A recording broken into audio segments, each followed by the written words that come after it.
অনলাইনে video upload না দিলে জানতামই না যে অটিজম বাচ্চার মায়েদের ঈদের দিন নতুন জামা কাপড়, নতুন শাড়ি বা সাজগোজ করা একেবারেই নিষেধ। তাদের নাকি সারাদিন কান্না করে শোক পালন করতে হবে। তাদের জীবনে আনন্দের কোনো মুহূর্ত থাকাও নিষিদ্ধ। তাদের নাকি সারাদিনই শুধু কান্নাকাটি করতে হবে আর আল্লাহর সাথে তর্ক করতে হবে, কেন এরকম বাচ্চা আমার ঘরে জন্ম দিলে, কেন আল্লাহ আমাকে যেটা দিয়েছে সেটা নিয়ে কি আমি সন্তুষ্ট থাকতে পারি না? আমার ঘরে এত সুন্দর একটা পবিত্র ফুল আল্লাহ দিয়েছে, সেটার জন্য কি আল্লাহর কাছে আমি শুকরিয়া জানাতে পারি না? এরকম একটা বাচ্চা কয়জন পায় বলেন? আমি তো আমার বাচ্চাকে নিয়ে মোটেও অসন্তুষ্ট না। আমি তো আল্লাহর কাছে অনেক সন্তুষ্ট। আল্লাহ আমাকে এত সুন্দর একটা চাঁদের মতন বাচ্চা দিয়েছে, যার কিনা হাঁটা চলা, খাওয়া দাওয়া, খেলাধুলা সব কিছু ঠিক আছে, শুধু কথাই বলে না। রিমিশার থেকেও অনেক খারাপ অবস্থায় অনেক বাচ্চারা আছে।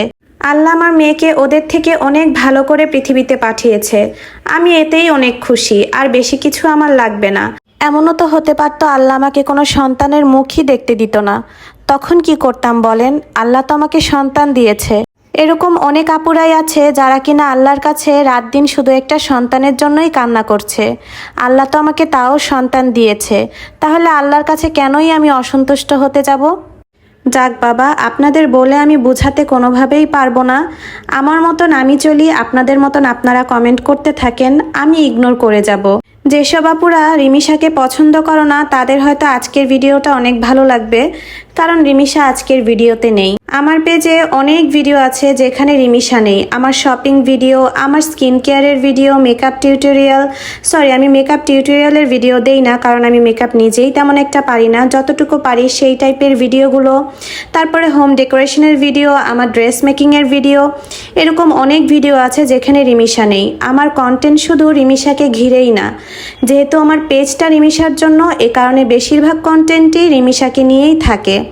আর যারা বলছেন কন্টেন্ট মেক করে আমি লাখ লাখ টাকার মালিক হচ্ছি, তাদেরকে একটু ইনফরমেশন আবারও দিয়ে দিচ্ছি, আমার পেজটা মনিটাইজ করা না।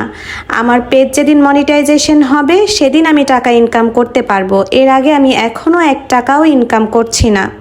দয়া করে আপনারা কেউ এই টাইপের আর কমেন্টগুলো করবেন না। আর আমি যদি এই পেজ থেকে 2-1 টাকা ইনকাম করিও, সেটা আমি আমার মেয়ের চিকিৎসার জন্যই ব্যয় করব।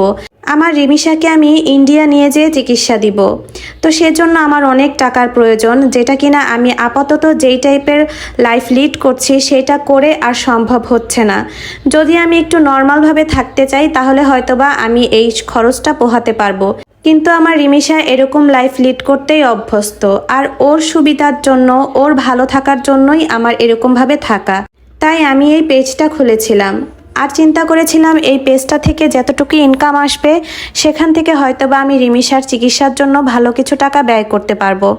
কিন্তু আমার ভাগ্যটাই অনেক খারাপ। আমি 1 বছর ধরে পেজ চালিয়েছি, কিন্তু আমার আগের পেজটাতে কোনো ধরনের মনিটাইজেশন আসেনি। আপনারা যারা ফেসবুকে ভিডিও দেখেন তারা হয়তো কম বেশি জানবেন, একটা ফেসবুকের থেকে টাকা ইনকাম করতে হলে সেখানে অবশ্যই মনিটাইজেশন লাগবে।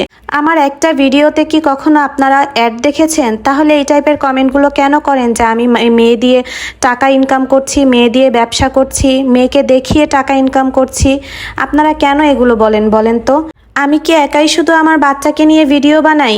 অনলাইনে কি আর কখনো কোনো কাউকে দেখেননি মারা তাদের বাচ্চাকে দেখিয়ে ইনকাম করছে? অনেক ছোট ছোট বাচ্চাদেরও তো পেজ আছে, তাদের নামটা আমি উল্লেখ করতে চাচ্ছি না, তবে অনেক বড় বড় পেজও আছে যারা শুধু বাচ্চাকে কেন্দ্র করেই ভিডিও বানায়। তারা সুস্থ স্বাভাবিক বলে আপনাদের কোনো প্রবলেম হয় না, আর রিমিশা একটু অন্যরকম, একটু অস্বাভাবিক, তাই আপনাদের চোখে বেঁধে যায়।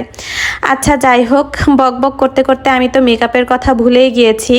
আর আমি কিন্তু আজকে মোটেও পহেলা বৈশাখের জন্য সাজুগুজু করছি না, আপনারা এই ভুল ধারণা থেকে বেরিয়ে আসেন। কারণ আমি পহেলা বৈশাখের দিন আমার শ্বশুরবাড়ি ছিলাম, তো ঈদের জন্য আমি একটা ড্রেস নিয়েছিলাম, সাথে একটা শাড়িও কিনেছিলাম।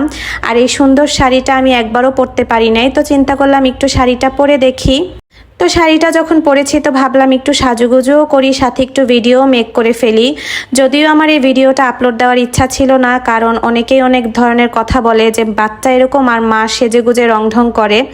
তো এই কারণেই হচ্ছে আমার ভিডিওটা আপলোড দেওয়ার ইচ্ছা ছিল না, তবুও আপলোড দিলাম, কারণ অনেক আপুরাই আমাকে রিকোয়েস্ট করেছিল যে আপু মেকআপ টিউটোরিয়ালটা দিও। যদিও আমি মেকআপ ভালোভাবে পারি না, যতটুকু পারি ওভাবেই করে নিয়েছি। আর আমি প্রথমে যে লিপস্টিকের কালারটা দিয়েছিলাম সেটা আমার কাছে ভালো লাগছিল না, তো এই কারণে আমি আবার লিপস্টিকের কালারটা চেঞ্জ করে শাড়ির সাথে ম্যাচ করেই দিয়ে নিলাম। আর এই শাড়িটার কথা অনেক কাপড়েই জিজ্ঞেস করেছো। এই শাড়িটা আমি নিউ মার্কেট থেকে কিনেছি, তবে কোন দোকান থেকে কিনেছি সেটা আমার খেয়াল নেই। শাড়িটার দাম মেবি 1800 টাকা ছিল। আর এটা অরিজিনাল কাঞ্চিপুরাম কিনা সেটাও আমি জানি না, আমার কাছে ভালো লেগেছে এই কারণেই আমি কিনেছি। আর আমার গলার চেনটার ব্যাপারেও অনেকে জানতে চেয়েছো, যেহেতু আমি রিপ্লাই ভিডিও বানাই না এ কারণে আমার ভিডিওতেই বলে দেওয়া। আমার গলার চেনটাতে আছে 13 আনার মতো স্বর্ণ, তবে কত টাকা দাম নিয়েছে আমার সেটা খেয়াল নেই, কারণ এগুলো আমি একটু কম বুঝি। আর এই তো এখন একটু চুলেও খোপা করে কয়েকটা ছবি টবি তুলে নিয়েছি। আর এই তো আজকের ভিডিওটা এতটুকুই। সবাই ভালো থাকবেন, সুস্থ থাকবেন, মানুষের পিছনে একটু কম লাগবেন। আল্লাহ হাফেজ।